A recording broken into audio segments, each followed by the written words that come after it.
দুইটা বাচ্চার প্রতি মায়া জিনিসটা থোবা নিছে না। কিরকম মহিলা মানুষ হবেন যে আমার মনে যে দুঃখটা আছে, দুঃখটা ভাই নিয়মের বাইরে। আমি এতদিন কইছি সংসার কিন্তু আমি আর কিন্তু সংসারের মাঝে আর কিন্তু বাইরে মানুষ একটা মানুষ কিন্তু কাছে তো রাতের বা কিন্তু নামার নেবে পারেন।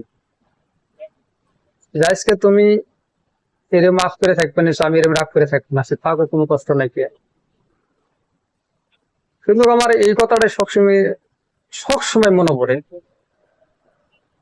দুইটা বাচ্চার আমার সাথে কোনো যোগাযোগ নাই, দুইটা বাচ্চার সাথে আমার কোনো সময় দেয়া দেরি নাই।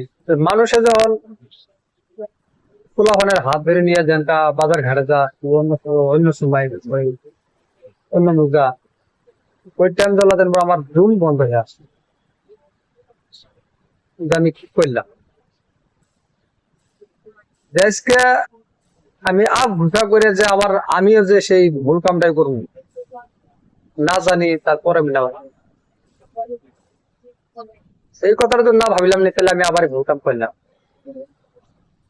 আজকে তার কোনো মন পুরায় না, মন পুরায় না এই জন্যই।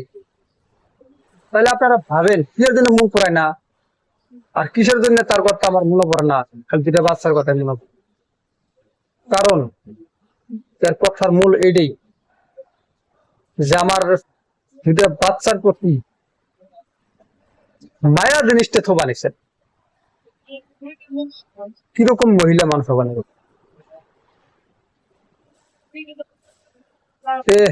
এগুলো কথা ভাই আমার রাত দিন করলেও আমার খুব ক্ষতির হবে। যে আজকে ওর জন্য আমি একটা ভুল কাম করলাম, এর জন্য আবার আমি এর মামার জন্য এর মায়ের জন্য ওর জন্য আমি সেই বউ রাখবি এতটা বুঝাতে। আমার মূল সমস্যা হইলো এটা, আর ভুল হইলো এটাই যে অগর কথা না শুনে আমার বউটা ডিভোর্স করা লাগছিল।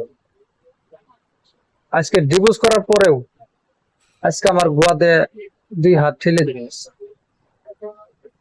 আর বিষয় লাগছে আমার এটা, পাগের বাড়িতে আমি নিবে নিয়ে গেছি, আর যাওয়ার পরে ওদের গার্জেন বলে তার মামা, তার মামার কাছে ফোন মারছি, তার মামা কিন্তু একটা ভালো মতো পার পেলেন যে তুমি পাড়ায় তুমি তুমি তোমার গার্জেন মিস।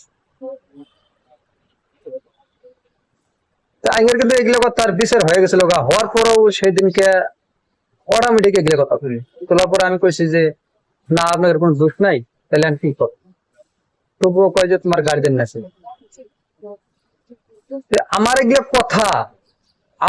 কথা যেন ধরো ওদের কাছে আমি পুঁততে না দিলেই কোনো পছন্দই করে না। আপনারা সবাই ভাবেন আর সবাই কম যে নিশ্চয় জানি আমার মনের মধ্যে কেউ শয়তান আছে নাই, না আমার মনের মধ্যে কোনো শয়তান নাই। যদি শয়তানি থাকতো তাহলে আমার বাড়ি এলাকা আমি নিবে গেতাম না, আমার বাড়ি এলাকা ফোন মারতাম না। আর আমার মানে এই কথা আমার আখরি কথা,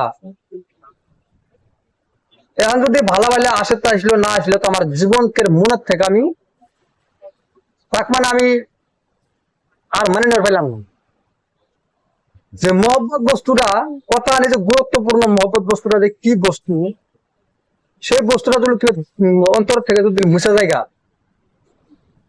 তার যদি আপনারা সোনা দিয়ে রূপে ঢেউ দেন, ওই টাইম চল্লা যেন আপনার আর ওই বস্তুটা যেন আপনার পছন্দ হবে। যে আজকে আমি সবকিছু ঘুষ ঘাড়ত নিয়েও তাকে আমি কইছিলাম যে তুমি চলো আমার বাড়িতে যাই, যাওয়ার পরে নাও যাই সে আমরা আগের মতো সংসার করে খাই। ওর মায়ের কাছেও যে কথা, ওর মামার কাছেও ওই কথা, ওর ভাইয়ের কাছেও যে কথা, ওর কাছেও ওই কথা। লাস্টে তো আমি এহলা নিবে নিয়ে গেছিলাম, যাওয়ার পরে আমার না দেওয়ার পরে আমি উল্টা ফিরে আসি। থাক যদি আমার না কান্দ আমি তোর দিন কেন দেখি বলি। এগুলা কাহিনী কিন্তু বহুত আছে, এত কাহিনী কবার নাকি চাই না। ভিডিওটা বেশি লম্বা হয়ে গেল, ভালো থাকেন। সুস্থ থাকবেন, খুদা হাফেজ, পরে ভিডিওতে হয়।